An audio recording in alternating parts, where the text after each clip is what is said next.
So today we're up to Yigdal in the Siddur after Adonai Olam.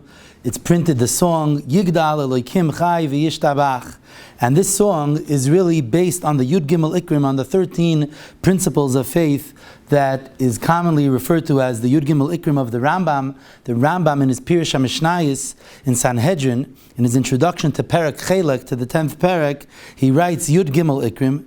And the truth is that in the Tshuvas Chasam Sofer in Yeridea, Chelek Yeridea Simin Shin Nun Vav, it's the last tshuva in Yeridea. The Chasam Sofer is ma'orer that the Rambam was not machadish these Yud Gimel Ikrim.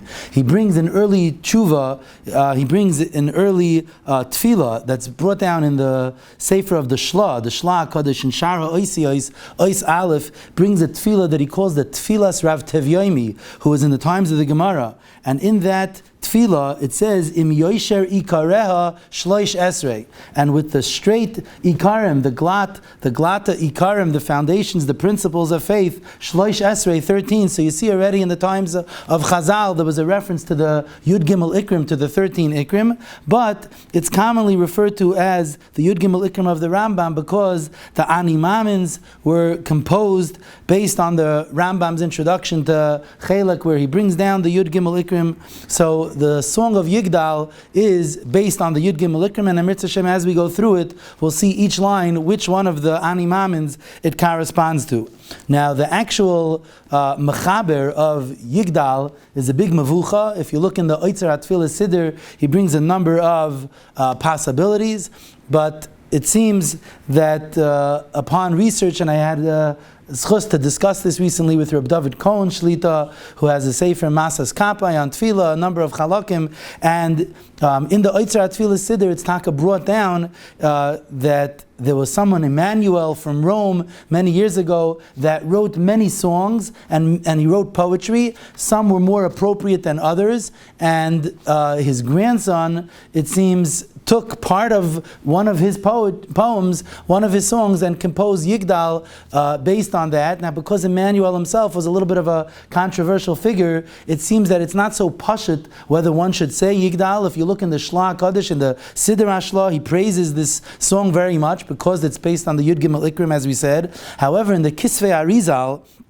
in the Shara Kavanas, on page Nun, and also in the Sefer Pri Eitz Chaim, in the beginning of Shar HaTfilah, Reb David Krohn brings this both down in his Sefer Masas Kapai. The Arizal is not happy about saying Yigdal every day, and it's brought down in many of the Siddurim that the Arizal was mazhir not to say it. So there's different minhagim in Klal Yisrael whether we say Yigdal or not, but I decided to go through Yigdal anyway, whether it's a person's minhag to say it or not. The Arizal B'chlal wasn't happy with additions that were added into the Nusach HaTfilah. He wanted to keep the original Nusach HaTfilah, but Al Kolpanim, even if you don't say every day the song of Yigdal, but to learn through it every day, to know the Yud Gimel Ikrim, it's an opportunity for us to learn the Yud Gimel Ikrim together. So we'll go through the song of Yigdal, either as a hachana for our Tfilah after Adonai Olam, to say the Shiur of Yigdal, or if one is not noyik, so then we'll learn it Lishma, as just as to know the Yud Gimel Ikrim. And of course, the first introduction, we have to understand what are Yud Gimel Ikrim. What does that mean? Hashem gave us 613 mitzvahs. They're all Ikr. They're all important. So what does it mean when you have 13 principles, 13 Ikrim? What makes something more of an Ikr than something else? Why is something an Ikr and something else a Tafel? And this is discussed at length in the Tshuvas Haradvaz, Chelek Aleph, Simin Shin Mem Daled, and in that Tshuva of the Chasam Sofer that we mentioned before in Yeridea, the last Tshuva in Yeridea. What does it mean that there are Yud Gimel Ikrim? And there's a memra of Reb Chaim Brisker that's brought down in the Sefer Peninei Hagriz, which was written by Reb Moshe Mordechai Schulzinger Zatzal. It was nifter recently in Bnei Brak. So in the Peninei Hagriz on page Shin Ayin Aleph, he brings from Reb Chaim that Reb Chaim said like this, that if someone is a kaifer, if someone denies any mitzvah, so he's considered a kaifer. Person is not allowed to deny any of the mitzvahs in the Torah, that's for sure. But let's say someone pasha doesn't know, he's not educated, he never learned that you're supposed to shake a lulav on Tezvav Tishrei. So he's not a kaifer. He doesn't go into the category of an apikairis of a kaifer. He's an amaretz. He's ignorant. But that's what separates the Yud Gimel Ikrim from the other dinim in the Torah. These 13 principles are something that every Yid has to know in order to be considered a Maamin. Ani Maamin, that a person is saying, I believe. When you believe in these 13 things, you're a Maamin. If you don't believe in these 13 things, then you're not Pikairis, whether is bemazed, that a person actually goes ahead lahedya and denies it, or Pasha, that he's uneducated, he's an Amma Aretz. So an Amma Aretz and Hilchas Lulav makes a person an Amma Aretz. That's not to be held against him. But if a person is an Apikairis, if he doesn't have these Yud Gimel Ikrim, if he doesn't know, study and memorize, to know these Yud Gimel Ikrim, to believe with Be'emunah Shalema and these Yud Gimel Ikrim, then he's considered an Apikairis. And this is what Rabbi Chanan in the Kovetz Ma'amarim, of Rabbi Chanan, it's in the piece that's titled Shibush B'deos. And there he brings the member from Reb Chaim, where he said, Reb Chaim used to say, Nebach an Apikairis is Eich an Apikairis. If someone is unfortunately an Apikairis, he's Nebach an Apikairis, so it's not his fault, but he still has a din of Apikairis. There's dinim with an Apikairis. Certain dinim are only for a Maimin and not for someone who's an Apikairis. So someone who's Nebach doesn't believe in Lulav because he was never trained what Netilas Lulav is, that doesn't put him in the status of an Apikairis. But someone who does not know these Yud Gimel Ikrim, then he may even be Nebach an Apikairis, but then he has the din of an Apikairis. And if you look in that Rambam in Pirush HaMishnayos in his Akdama Techelek, it sounds very much like this, where the Rambam says that someone who believes these 13 things, Harehu Nichnas B'chlal Yisrael, then he's considered part of Klal Yisrael, V'chayv L'avoy, then you have a Chiyav to love him. And if someone doesn't know these 13 things, Hareze Yotza Min HaKlal V'kafar Be'ikar V'nikra Min V'apikairis, that these 13 things are what's kaveh, whether a person is considered an apikairis or not. That's what the Rambam writes there in the Pirush HaMishnayos. Al Kapanim, so we start the Shiur of Yigdal. Yigdal Elokim Chai V'yishtabach. Hashem is referred to as Elokim Chai. We mentioned in the Shiurim on Moida Ani Lefanecha, we said Melech Chai V'kayam. So the Tosis Yontif at the end of Tamid says, what does it mean that Hashem is Chai? Hashem is alive. Every person is alive. What does it mean Hashem is Chai? Hashem is Chiyusay Shel Olam. He is the source of life for everything in the world. And we say about this Elokim Chai, Yigdal and Yishtabach. Yigdal, he should be exalted, should be praised. Yishtabach is praised. Yigdal is a lashon of gadol, of exalted. Yigdal Elokim Chai v'Yishtabach Nimtza. Hashem exists. Ve'ein eis el metziusai. His existence is not bound by time. There's no time that you could say Hashem exists from this year to that year. Ein eis el metziusai. The Mekubalim all refer to the Rabbeinu Shalom as Ein Soif Baruch Hu. That's this idea that Hashem is not bound by time, is not limited by time. And this, of course, is corresponding to the first of the 13 Ani Maamins. Ani Maamin be'emunah shalema. Sha'boirei yizbarach shemai hu boirei umanig l'chol abruim. Hashem created everything and He continues to guide the world. V'hu levadoi asa v'oise v'yasa l'chol ha'maisim. Hashem continuously does and did and will always do. Haya, hoive v'yia. Hashem alone does everything.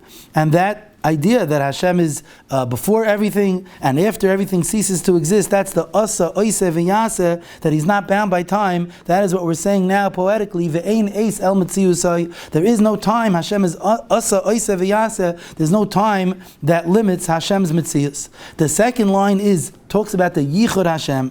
Echad ve'ein yachid ki yichudai. Hashem is echad, is one, and there's no oneness like Hashem's oneness. Nelam, Hashem is hidden from us. V'gam ein soif la'achdusai. This oneness that we're referring to in this line is ein soif. It's like we said, it's not bound by time. But what does this mean that we always talk about every day the yichud Hashem? That's our mitzvah when we say Shema Yisrael, Hashem Elokeinu, Hashem Echad. Twice a day we have the mitzvah of being makabel ourselves. O Malchus Shamayim and Yichuda Yizbarach. So what does that mean? The yichud of Hashem. So the Chovos HaLevavos discusses this in Shar HaYichud, Parak Tes, where he says that there are many things that are echad in this world, but anything that's echad could be added to, could be divided. You have one loaf of bread on the table, so that's echad, one loaf of bread, but you could put a second loaf, you could cut the loaf of bread in half. Hashem is the absolute echad, there's nothing to add. Mimenu olav ein lahaisif, mimenu ein legraya. You can't take away from Hashem, you can't add anything to Hashem. That is the absolute echad. And in the Svarim HaKadoshim, they add this aspect that not just that Hashem is the absolute echad that can't be added to and can't be subtracted from, but everybody in this world is unique. However, right? There's no two people that are exactly the same, but nobody is fully echad because no one is independent. Like the Chavetz Chaim said on Boyer Nefashos Rabbis v'Chesroinon, everyone has chesroinos. Right, lahachis behem nefesh kol chai, that each person should be able to fill in the gap of what someone else is deficient. But even if a person is living alone in a house, but he still needs a house, he needs the ground to stand on. Hakadosh Baruch Hu, his existence is totally echad, like the Rambam says over there in the Pirush HaMishnayos and his Akdama Techelek, ki hu yis'ala bilti zakuk b'mitziasai lezulasai. Hashem doesn't need anything else. Hu mistapek b'mitziusai v'dai loi ba'atzmai. Hashem doesn't need anything. That's why he could exist before the world exists and could continue to exist, because the Rebbeinu Shalom is totally echad, is totally independent. And when we say Shema Yisrael, Hashem Elokeinu, Hashem Echad every day, we have to think that firstly He's absolute echad, that you can't add, you can't subtract. Hashem is the total oneness, and at the same time, that oneness is totally independent, doesn't need anything else in this bria, and that's connected the second ani Maamin be'emunah shalema sha'boirei yizbarach shamoy hu yachid. Hashem is alone. Ve'ein yechidus kamayu b'shum panim. There is no oneness like Him. So that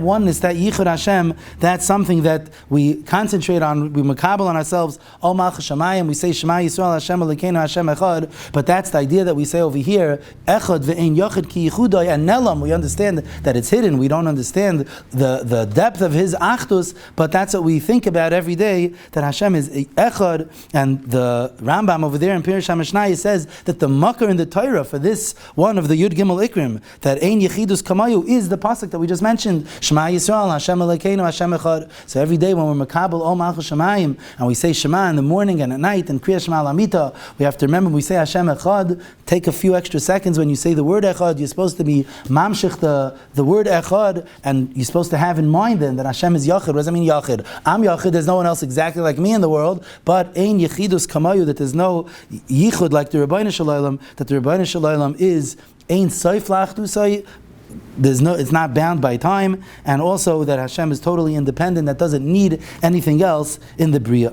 The third line is Ein Loi Demus HaGuf Ve'einoi Guf. Hashem not only doesn't have a guf, but He doesn't even have a Demus HaGuf. Nothing could be similar, nothing could be equated to a guf. There's no shaychus to a guf. Loi Na'aroi Chelav Kedushasai means that his kedusha cannot be measured. You can't even fathom the Rebbeinu Shalom's kedusha. So the idea of Ein Loi Demus HaGuf ve'Ein Loi Guf, we know that even though there's many psukim in the Torah, Vayarach Hashem, Esreach Hanichayach, Hashem smelled, Vayar Hashem, Hashem saw, all the other senses that are mentioned in the Torah, that's just in a way that we could relate to. But Avada, there is no guf, there is no demus haguf when it comes to the Rebbeinu Shalom. And when it says Lo Narach Elav Kedushasai, that reminds us of the first Medrash in Parashas Kedoshim, where the Medrash says that Hashem told Klal Yisrael Kedoshim to you, that you should be holy. But Yachal Kamaini, you might think that you should be holy like Hashem. Talmud Leimar Ki Kadosh Ani Kedushasi Lamala Mi Kedushaschem. My kedusha is always on a higher level than your kedusha, because as we learned in the Shiurim on Shemona Esrei by Ata Kadosh, the idea of Kadosh means Muvdal Umufrash, that Hashem is separated from the world. So as much as someone could be Kaddish, as much as someone could be Muvdal, could be a Parush, could separate himself from Olam Hazeh, but just being a Nivra, being a human being, so we can't have the Kedusha the same way the Rebbeinu Shalom has Kedusha. So that's Ein Loi Demus HaGuf ve'Ein Loi Guf Lo Narach Elav Kedushasai, and this corresponds to the third Ani Maamin be'emunah shalema sha'boirei yisbarach shamoy Ein Loi Guf. He's not a Guf. V'lo yasigu masige Guf. He can't be compared at all, and there's no physicality whatsoever. Ve'ein Loi shum dimyon kalal.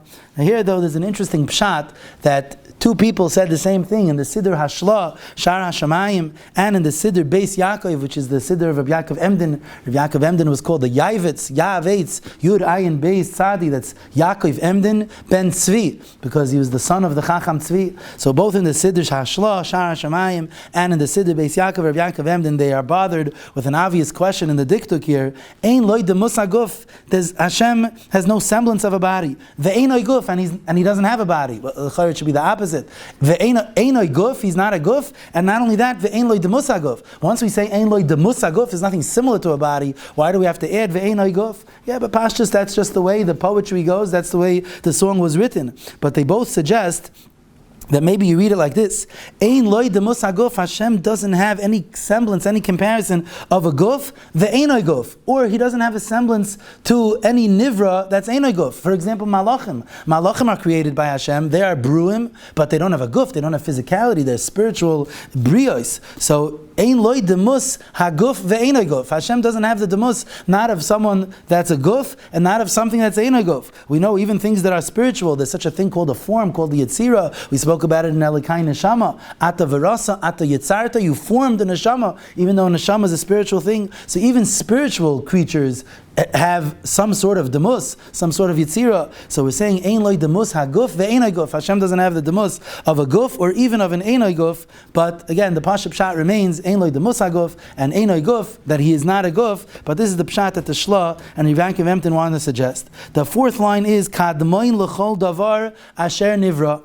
That Hashem is the Kadmoin. Hashem preceded everything that was created. Rishon, He is the first. The Ein Reishis L'Reishisai. And here we have the Siddur Hashla says, what does it mean, Ein Reishis L'Reishisai? That means that there are many things that are first in the world. Sak the Shla Kadosh, Nisan is first. It's the first month. Rishon hu lachem, l'chad she'ashana. Yeah, but last year it came before Nisan. Shimon is older than Levi, but Ruvain is Rishon, right? Ruvain is Koichi v'reishis hayni. But Yaakov came before Ruvain. And Yitzchak came before Yaakov, and Adam and Rishon came before all of them. And there were things in the world that were here before Adam and Rishon. So who's the Ein Rishon l'reishisai, the first cause Mamish? That is the Rebbeinu Shalom. So that's Kadmoin l'chol davar asher nivra, Rishon ve'ein reishis l'reishisai. And this is Keneged, the fourth of the Ani Maamins, Shaboyre Yisbarach Shemai, Hu Rishon v'hu Achroin. That expression that we have, that Ani Rishon v'ani Achroin, that's a pasuk in Yeshaya, Kapitel Mem Daled pasuk Vav. We say it in the Malchi on Rosh Hashanah. Koyamar Hashem Melech Yisrael v'goya Eloi Hashem tzavakos ani rishain v'ani achroin umibalodai ein Elokim. Everyone remembers the nusach from there, Baal Musaf, umibalodai ein Elokim, but al kopanim ani rishain v'ani achroin. Hashem Himself tells us that He is the first, He is the last, and here in the song of Yigdal we focus on the first, rishain ve'ein reishis l'reishisai. But of course, by definition, if Hashem is the first, so He has to be the last. Because if He's the first, that means He created everything after Him. Well, nothing that He created is going to outlast the Boirei Alein. So Ani Rishain v'Ani Achrein go hand in hand. And here we stress the Ein Reishis l'Reishisai. And the fifth line in Yigdal is the line that that comes next. Hinoi Adoin Olam l'chal noitzar yoire gedulasai umalchusai. Now, just one second, because in the Siddur Hashla, he points out something, and that's where I didn't want to jump right away to the fifth line. But on the fourth line, the Siddur Hashla points out something that is a little troublesome. That he says, l'chayr, the fourth line that we said, that Hashem was kadmoin l'chal davar asher nivra, and Hashem is the first. L'chayr, that's the same as the first line where it says nimtza ve'ein eis el matziusay, that Hashem is l'malam min azman. So what's the idea that we're saying that Hashem is l'malam min azman? His existence is not bound by time. And then we say another one of the Yud Gimel Ikrim. Don't forget, you don't want to be an apikairis, even Nebuch an apikairis. So we want to believe 13 things. Why is 4 different than 1? Why is the fact that he is Rishain and Achrain different than Ein Eis El Metziusai? And the Shla HaKadosh says, Matzasi Kasuv Bekisvei HaKodesh El HaRizal, which will give a little bit of a background. The Shla HaKadosh lived in Chutz La'aretz, but at the end of his life, Rabbi Shaya Halevi Horowitz, the Shla HaKadosh, he went to Eretz Yisrael and he was nifter there. He's buried right next to the Rambam in Tveria. I was at the kever a number of times. The Shla HaKadosh ended up being in Eretz Yisrael, but on his way to Eretz Yisrael, he stopped off in Damascus, and over there he stayed by the son of Reb Chaim Vital. His name was Reb Shmuel Vital, and he had from his father ksavim of his father's Rebbe, which was the Arizal, and the Shla a lot of times writes, Matzasi Kasuv Bekisvei HaKodesh Al Arizal. This is where when he was in Damascus, he saw it in the house of Reb Shmuel Vital. This is all brought down in the Mavoi, in the introduction to the Siddur Hashla, Sha'ar Shamayim, a fascinating story. You could look there, but Al Kolpanim, the Shla HaKadosh writes that I saw in the Kisvei HaRizal that there are 2 aspects to the Rebbeinu Shalom. Firstly, the Metzias of Hashem, which is obviously beyond our comprehension, the actual Metzias of what Hashem is. And then the Shaychus that Hashem has, the connection that Hashem has to the world, that He created us, that He gives us things, that He guards us, He watches over us. So there's 2 aspects to the Rebbeinu Shalom, and we spoke about this by Ata Kadosh, V'Shimcha Kadosh. There's the Hashem Himself, and then there's the Shemais of HaKadosh Baruch Hu, the way He relates to the world, as we mentioned from the Nefesh HaChaim, Yerushalayim in Shar Beis. But Al Kapanim, the Shla Kodesh says that once the Arizal talks about these two aspects, we could say that that's the difference between the first of the Ani Maamins and the fourth of the Ani Maamins. The first one is to about the Metzius of Hashem. Ein Eis El Metziusai. There is no time. Hashem's Metzius is not bound by time. But now we're talking about that Hashem is Rishain and Hashem is Achrein. That is compared to his Bruim. So he is Rishain, he is the first of everyone that he created. He came before them. He is Achrein, he lasts at the end. He's the one who's there. Acharei Kechlois Hakol. But that's why it's divided into two. The first one is discussing Metzius Hashem, Ein Eis El Metziusai.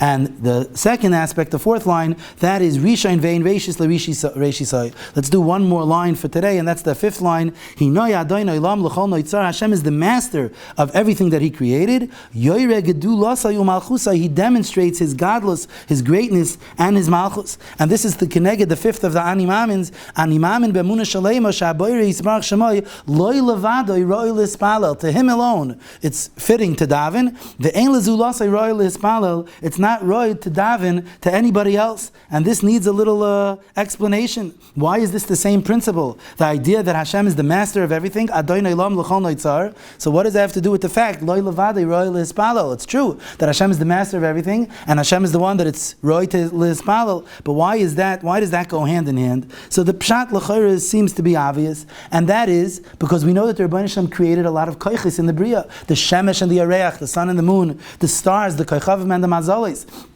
And many people throughout the generations decided to be oivdei koichavim u'mazalos. They served the koichavim and the mazalos because they felt that the koichavim, the mazalos, the shemesh and the erech had power on its own. But we know that Hashem is the bala koiches kulam. That's what the Torah and the Shulchan Aruch say in Orach Chaim Simin Hey. The kavana when you say Elokeinu or Elokim, that Hashem is bala koiches kulam. All those koiches is just a manifestation of Hashem's godless and Hashem's malchus. They all come from Hashem. So that's the idea that we say over here. Hinoi Adonai Olam L'chol Noitzar. Hashem is the master of the universe.